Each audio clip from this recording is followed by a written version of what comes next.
Assalamualaikum warahmatullahi wabarakatuh. Saya Setia Rizkyani Subono, NIM 2110211012. Saya dari kelas Lab Activity B1. Dari kegiatan Lab Activity Departemen Patologi Anatomi ini, saya akan menjelaskan atau membawakan kasus yang kedua. Berikut penjabaran dari kasus yang kedua. Ada seorang laki-laki berusia 24 tahun mengalami patah tulang tibia kiri akibat kecelakaan. Kaki tersebut diimobilisasi dengan gips selama 1 bulan. Ketika gips dibuka, tampak bahwa diameter betis kiri lebih kecil daripada kanan. Apakah proses yang menyebabkan perubahan ini? Sebelum saya menjelaskan lebih lanjut, saya akan menyampaikan bahwa terdapat instruksi yang akan saya jelaskan dalam presentasi kali ini. Yang pertama, mengenai apa kelainan kasus tersebut. Yang kedua, saya akan menerangkan secara singkat mengenai kelainan tersebut. Dan yang terakhir, saya akan menunjukkan dan menjelaskan bagaimana gambaran makroskopis dan mikroskopis dari kelainan tersebut. Jika dilihat kembali dari cerita pada kasus yang kedua ini, terdapat seorang laki-laki ini kakinya diimobilisasi. Itu merupakan kata kunci. Terdapat kata kunci yang pertama yaitu imobilisasi. Dengan gips selama 1 bulan. Jadi, kaki pasien tersebut diimobilisasi karena terjadi patah tulang tibia kiri. Imobilisasi merupakan keadaan di mana seseorang mengalami keterbatasan gerak sebagai akibat adanya gangguan pada organ tubuh. Jadi, awalnya biasa saja untuk kaki pasien tersebut yang sebelah kiri. Namun karena kecelakaan, terjadi patah tulang tibia kiri, harus dikips. Sehingga kaki pasien tersebut yang sebelah kiri ini mengalami imobilisasi atau keterbatasan gerak karena pasien pastinya hanya istirahat total, tidak melakukan aktivitas apapun.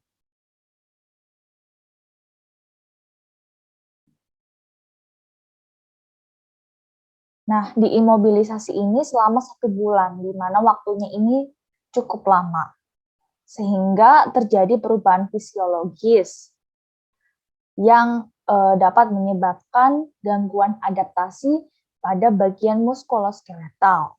Dan ini juga dapat mempengaruhi daya tahan otot, bahkan juga bisa mengalami penurunan massa otot, dan juga mengganggu stabilitas otot.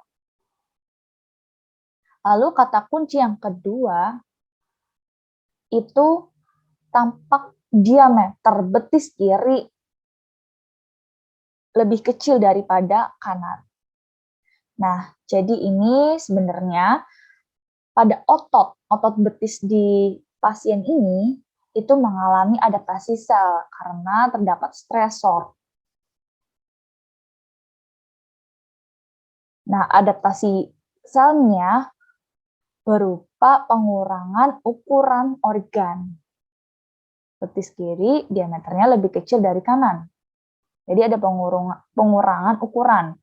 Dan sehingga dapat disimpulkan atau dapat dijawab bahwa pada kasus yang kedua ini pasien mengalami atrofi otot, terutama pada betis sebelah kiri pasien tersebut. Jadi atrofi itu pengurangan ukuran organ akibat penurunan ukuran dan jumlah selnya. Nah, atrofi otot merupakan perubahan yang terjadi pada otot akibat kondisi yang tidak dipergunakan. Seperti tadi imobilisasi, sesuai dengan kasus ini, juga mungkin bisa terjadi penuaan atau terjadinya sejumlah penyakit lainnya, misalnya kaeksia atau polio. Namun pada kasus ini jelas bahwa atrofi ototnya ini karena kondisi yang tidak dipergunakan atau pasien mengalami imobilisasi pada bagian kaki sebelah kirinya karena digips. Nah, pertama saya akan menjelaskan mengenai etiologi dari atrofi sendiri. Nah, etiologi dari atrofi yang pertama ini ada penurunan beban kerja atau disuse atrofi. Jadi, karena tulangnya patah, tadi tulang tibia kirinya patah, sehingga digips. Nah, pasien mengalami imobilisasi, mengalami penurunan beban kerja juga, karena pasien pastinya istirahat total, sehingga terjadi atrofi pada otot rangka betis ini. Dan terjadinya itu cepat, apalagi digips selama 1 bulan, waktu yang cukup lama. Lalu yang kedua ini ada kehilangan persarafan. Selanjutnya juga karena berkurangnya suplai darah. Jadi metabolisme normal dari fungsi otot rangka itu tergantung pada suplai darah, suplai saraf. Nah, apabila tadi ada kehilangan persarafan atau kerusakan pada saraf pada organ tertentu, itu bisa menyebabkan atrofi serat otot yang disuplai oleh saraf tersebut. Selanjutnya, etiologinya itu juga karena nutrisi yang tidak memadai. Lalu bisa juga karena hilangnya stimulasi endokrin, contohnya stimulasi hormon yang berkurang. Dan yang terakhir karena tekanan atau ada kompresi dari jaringan tertentu pada waktu yang cukup lama sehingga dapat menyebabkan atrofi. Jadi karena otot betis pada pasien sebelah kiri ini tidak digunakan selama beberapa hari, bahkan selama 1 bulan, maka terjadi kecepatan dalam penghancuran protein kontraktil otot, yaitu protein aktin dan miosin. Nah, kecepatan penghancuran protein kontraktil aktin dan miosin ini lebih tinggi dibandingkan pembentukannya. Jadi penghancurannya lebih tinggi dari pembentukannya. Sehingga terjadi penurunan protein kontraktil ini dan bisa menyebabkan atrofi otot.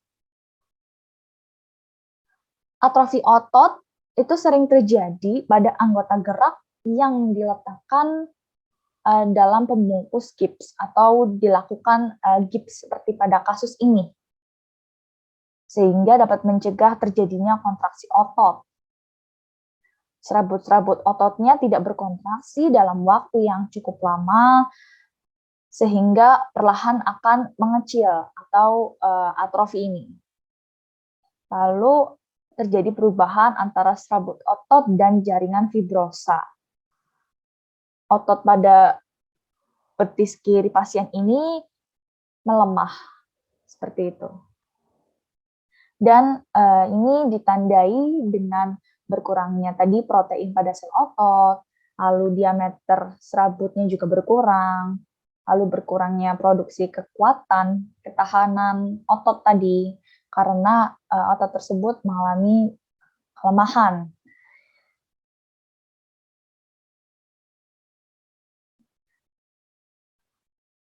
Di sini selanjutnya saya akan menjelaskan mengenai gambar makroskopis dan mikroskopisnya.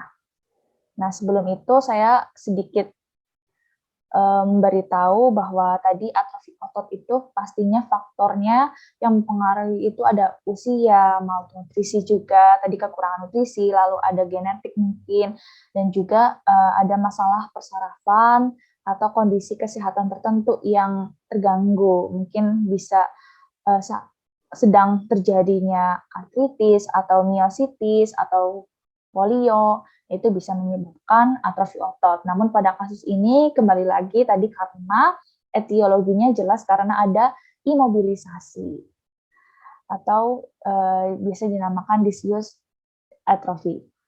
Nah, selanjutnya saya akan menunjukkan mengenai gambar makroskopis dan mikroskopisnya. Yang pertama ini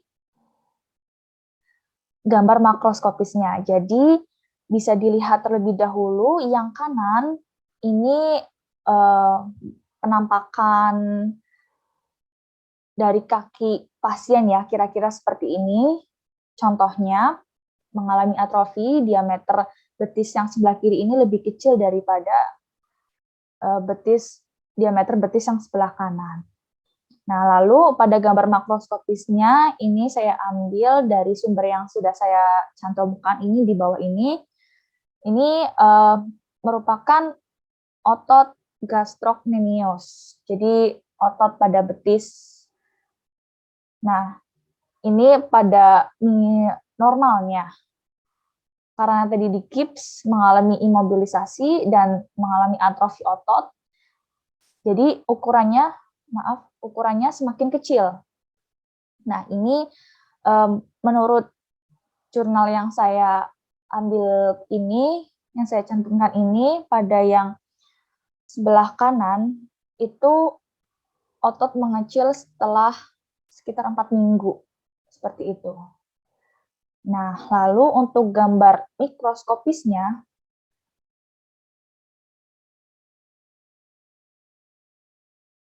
berdasarkan jurnal yang saya cantumkan di bawah ini sebenarnya dilakukan penelitian pada tikus. Tikus atau sejenis tikus yang